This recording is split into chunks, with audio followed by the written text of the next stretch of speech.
చాలా కాలం క్రితం హిమాలయాల ప్రశాంతమైన శిఖరాలలో దక్షరాజు ఒక గొప్ప యజ్ఞాన్ని నిర్వహించాడు. తన సొంత కుమార్తె సతి మరియు ఆమె భర్త శివుడు తప్ప అన్ని దైవిక జీవులకు ఆహ్వానాలందాయి.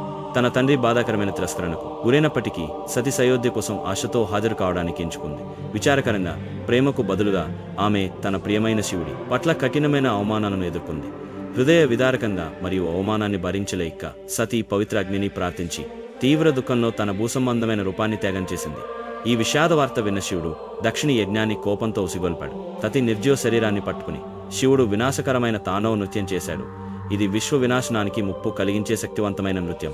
ఈ వినాశకరమైన నృత్యాన్ని చూసిన దేవతలు భయభ్రాంతులకు గురైన విష్ణువును జోక్యం చేసుకోవాలని వేడుకున్నారు.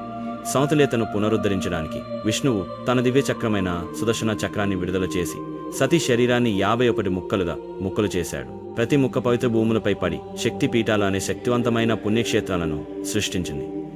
అలాంటి ఒక పవిత్ర భాగం సతీ పాదాలు పురుషోత్తమ క్షేత్రం అనే పురాతన భూమిపైకి దిగాయి. ఈ నగరం ఇప్పుడు మనం పూరి అని పిలుస్తున్నాము. పురుషోత్తమ క్షేత్రంలో సతీ పాదాలు 4 చేతులు 3 కళ్ళు కలిగిన విమలదేవిగా పూజించబడ్డాయి. ఫుల్ వీడియో డిస్క్రిప్షన్లో ఉంది. Check it out.